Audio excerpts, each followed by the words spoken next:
ang pag-reveal na may isa pang traitor sa loob ng Zodiacs maliban kay Pariston at ang pagsisimula ng conflict sa gitna ng squad ni Beyond, ni Ging at ni Pariston. Ang lahat ng yan at ang iba pang mas malalalim na detalye ay tatalakayin natin sa video na ito. Pero bago ang lahat, huwag mo muna kalimutang mag-iwan ng like, mag-subscribe at i-ring ang bell button para ma-notify ka tuwing magkakaroon tayo ng bagong video para sa Hunter x Hunter. Kaya naman huwag na nating patagalin pa, let's go!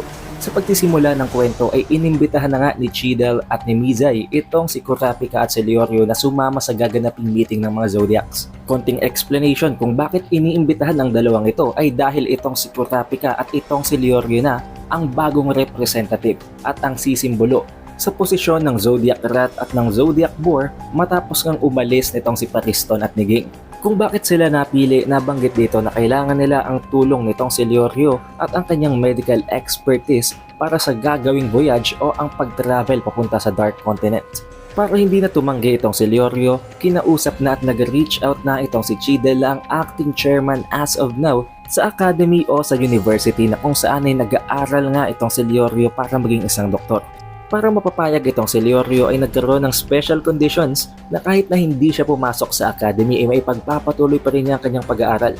At hindi lang yon, kung sasama pa daw siya sa voyage papunta sa Dark Continent, ang mga matututunan niya sa napakahabang taon ng pag-aaral ay matututunan niya ng napakabilis lang sa pamamagitan ng first-hand experience kasama ang mga professionals at ang napakarami ding practitioners. Not only that, dahil nga sila ay maglalakbay sa isang kontinente na hindi pa nakikilala at hindi pa nila alam kung ano nag-iintay. Isa itong napakalaking once-in-a-lifetime opportunity na hindi talaga dapat palampasin itong si Leorio. Kaya naman si Leorio, pumayag with a single condition at ang kondisyon na yon ay kung isasama din sa mga Zodiacs itong si Kurapika. Dahil doon, pumayag naman itong si Cheadle dahil nga dalawang spots pa rin naman ang bakante na ang spots na iniwanan nitong si Ging at ni Pariston. But proceeding to the current happenings sa present timeline, nangyari na nga ang meeting sa gitna ng mga Zodiacs. Dito ina-explain at nililinaw nitong si Cheadle ang tungkol sa magiging misyon nila. Sinimulan niya ito sa pag-i-introduce ng 5 nations, also known as V5, nang dahil na nga sa pag-emerge ng Kakin Empire at nang dahil na din sa napaka-deserving na din itong maging isa sa mga nations having enough power to be considered as one na promote na ang V5 papunta sa V6, accepting Kakin Empire as a new nation. Napakaraming beses na daw sinubukang mag-explore ng V5 or ng previous nations na ito, subalit all of that attempts were for nothing. Lahat ng attempts na yon ay nag-fail nang dahil sa existence ng mga illness at ng mga unknown dangerous creatures also known as the 5 threats. Ang mga ito ay si Brionne the biological weapon, gas life forms na si Ai, ang two-tailed snake na si Hellbell, ang human feeding beast na si Papu at ang immortal sickness na ang Zobei disease. And to think na ang Chimera ants, ang napakalalakas na mga ants na yon tulad nila Pito at ng iba pang mga kasamahan niya, especially si Meruem, ay tinagurian lamang isang danger rank B. Ang 5 threats na ito na from B+ ay na-erase pa ang danger rank papunta sa A. Just think of how dangerous this mission will be kung maging ang kanilang chairman Netero nga ay nahirapan at napilitang isakripisyo ang kanyang sarili para lamang mapigilan ang Ant King na si Meruem, knowing na isa lamang itong danger rank B. Paano pa kaya ang misyon nilang ito na kailangan daw nilang ma-recover ang 5 threats at magamit yon para sa ikabubuti ng humanity? Paano yun ipupull off ng mga Zodiacs? Not only that, hindi talaga yon ang main problem pa dito. May isa pa silang napakalaking problema at yun ay ang pag-handle kay Beyond. Nang dahil na nga sa kailangan nilang bantayan ito habang ito ay naka-restrain at naka-lock up, kailangan nila itong isama sa New Continent at pagpunta sa Dark Continent. Knowing na surely may ibang plano si Beyond na pagdating sa Dark Continent ay pipilitin niyang makatakas. Also guys, para hindi kayo malito, ang pinagkaiba ng New Continent sa Dark Continent is that nag-create ng isang fake Dark Continent o isang kontinente na hindi naman talaga ang Dark Continent ang V6 para doon pumunta ang Kakin Empire at para mapeke sa mga tao na gustong pumunta sa Dark Continent. Therefore, una nilang i-explore ang safer island na ito at hindi ang literal na Dark Continent na napakadelikado. But still, oo, it is uncharted, it is unknown at walang kahit na sinong nakatira dito. It is still a mystery but at least it is not as dangerous as the actual Dark Continent. But knowing Beyond at ng plano ng Kakin Empire, isinama na ng Zodiacs sa kanilang plano ang mga countermeasures kung sakaling makarating sila sa actual Dark Continent. Nang dahil dito, nagsimula ng kabahan, matakot at para bang magulo ang isip ni Leorio. Hindi niya inakala na ito pala ang haharapin nilang mga threats. Napakatinding mga threats na mas delikado pa sa kinaharap nilang Chimerans. Hindi lamang yun, kailangan pa nilang bantayan at palaging i-monitor ang anak ng chairman nila na si Netero na si Beyond. Matapos ang explanations, ang introductions para sa mga plano nila, may kinilarify naman si Kurapika. Sinabi niya na kung aware na daw ba ang mga Zodiacs na merong Tridor at merong allies itong si Beyond sa loob ng Zodiacs at ng organization. Nang dahil dito nagulat ang lahat ng Zodiacs. Hindi nila akalain na ganito kabilis madededuce nitong si Kurapika ang mga nangyayari. Tinanong din siya ni Kanzai kung bakit may ganito siyang mga naiisip at may ganito siyang ideas. Na sinagot naman ni Kurapika na bakit hindi. Napaka-obvious daw nun para sa kanya. Sinabi niya na dahil nga sa nagawa ng isang parabang restriction ang chairman na si Netero para sa kanyang anak na si Beyond, normal lamang na antayin at gustuhin itong si Beyond ang pagkamatay ng kanyang tatay para mawala ang restrictions at para maipagpatuloy niya na ang pag-explore at ang paglalayag papunta sa Dark Continent. Habang inaantay niya ang demise o ang pagkamatay ng kanyang tatay na si Netero, napaka-normal lang din na isipin na nag-create na siya ng mga plano ng lahat ng mga strategies na pwede niyang gawin habang iniintay ang pagkakataong yun. At kasama na doon ang pag-create ng mga spies at ng mga undercover agents sa loob ng organizations at hindi doon makakaligtas maging ang Hunter Association. Hindi lang yun din ang posible at ang may pinakamataas na tsansang dahilan kung bakit kusa pang ang pumunta at nagpahuli itong si Beyond sa Zodiacs. Dahil confident siya na after niyang mahuli, after ng kanyang confinement ay kaya pa rin niyang kontrolin ang mga bagay-bagay from the outside. At napakataas din daw ng posibilidad na mayroong alalay, may right hand man itong si Beyond at mga personnels na kikilos para sa kanya. Ang isa sa pinaka-pinagsususpetsahan nitong si Kurapika ay walang iba kung hindi ang successor ni Netero na si Pariston. Nasabi niya na matapos ang pagkamatay ni Chairman Netero ay ginawa na ni Pariston ang kanyang moves, ang lahat ng kanyang mga plano. Nakuha nitong si Kurapika ang mga idea na ito matapos ang nangyaring eleksyon. At dahil nga sa nag-oo at nag-agree itong si Chidel sa kanyang mga suspetsya, mas dumami na ngayon ang mga question na pumapasok sa isip niya. Subalit dito na siya pinigilan nitong si Mizai at inakit siya nito sa labas para makapag-usap. Ang katotohanan pala ay mayroon na ding suspetsya itong si Mizai at si Chidel. And as of now, nagkakandak na sila ng secret investigation sa kung sino man ang mga pwedeng posibleng traitor na yon. Na dahilan naman kung bakit nagtaka at itinanong ni Kurapika kay Mizai kung bakit hindi nila sineshare ito sa iba pang mga miyembro ng Zodiacs. Na sinagot naman ni Mizai na actually pareho sila ng iniisip. At dito ay sumagot at nagulat din itong si Kurapika habang sinasabi kung ano ang parehong iniisip nilang dalawa.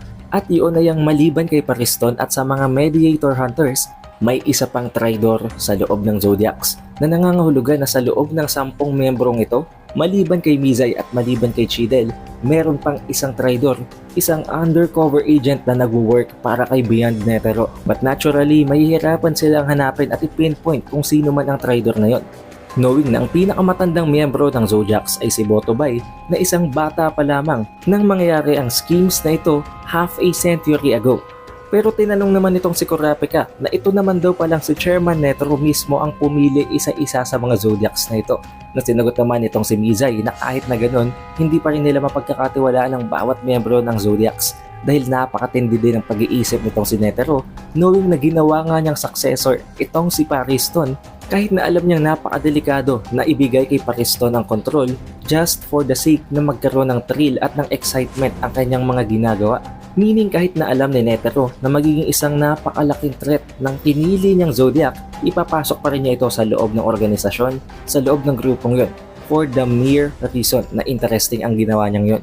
Ayon din kay Mizai dahil nga sa binigyan ng restriction nitong si Netero si Beyond, it's only common na gugustuhin ni Beyond na patayin si Netero. At nang dahil doon, alam niya na ang lahat ng mga pinili nitong si Netero ay meron ng idea na tungkol doon, na naging dahilan din kung bakit ginusto nilang ipasok si Kurapika as one of the Zodiacs dahil walang kahit na anong connection itong si Kurapika. Siya ang safest choice sa pagpili ng magiging kakampi nila. Kaya naman for now ay kinumbinse nitong si Mizai itong si Kurapika na huwag magsasalita ng kahit na ano tungkol doon, not until ma-figure out at ma-pinpoint nila kung sino ang traidor na yon para hindi ito maging wary habang ginagawa nila ang investigation. Sa pagbalik ng dalawa at sa pagpapatuloy ng meeting ay inatasan na nitong si Cheadle ang bawat isa sa mga Zodiacs ng kanilang mga dapat gawin na naaayon sa kanilang mga expertise.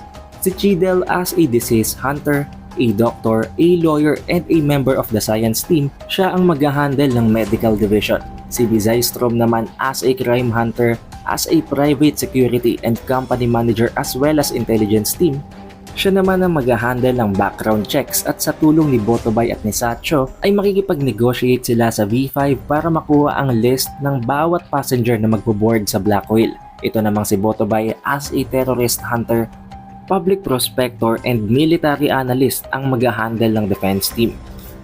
Siya naman ang mag-handle ng military forces at sa magiging post-landing defense strategy para mapigilan ang tatangkaing pagtakas ni Beyond at para din mapigilan ang kahit na anong biological weapon as well as a countermeasure sa kahit na anong NEN ability na gagamitin laban sa kanila.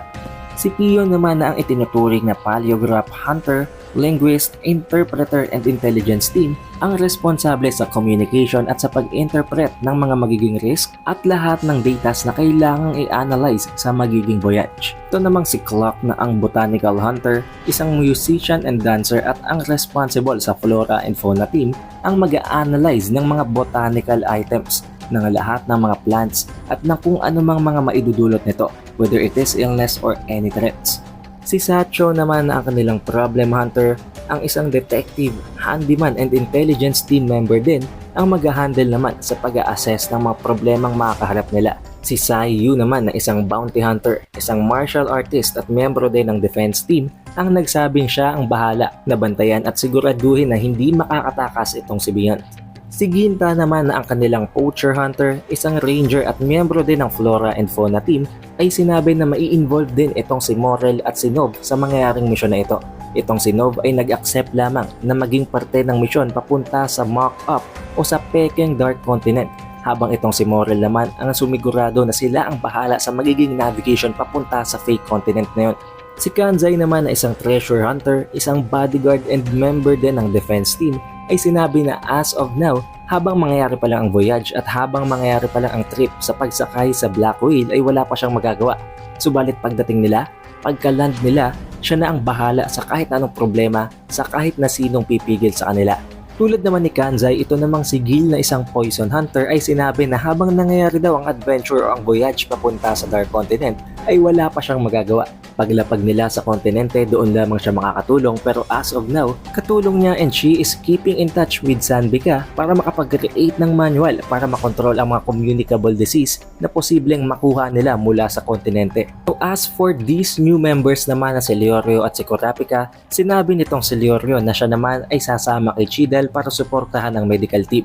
Habang ito namang si Kurapika na isang bounty hunter, isang napakabatang miyembro ng Nostrade family at isang young boss ay humingi ng tawad sa napaka-rude daw niya na actions sa napakadami ng mga tanong niya kanina, subalit sinabi din niya na dahil nga sa siya ay nag-handle ng mga bagay-bagay ng mga outlaws nga sa labas ng Hunter Association, kaya niyang makapag-provide ng mga informations, ng mga details na hindi mabibigay ng kahit na sino mula sa Hunter Association. At dahil na nga sa malapit na rin ikandak ang susunod na Hunter exam, gusto din nilang baguhin ang dates, ang formats at ang bawat level na gagawin nila para sa exam para mapili ang mga necessary ng mga individuals na kailangan nilang isama sa gaganaping voyage.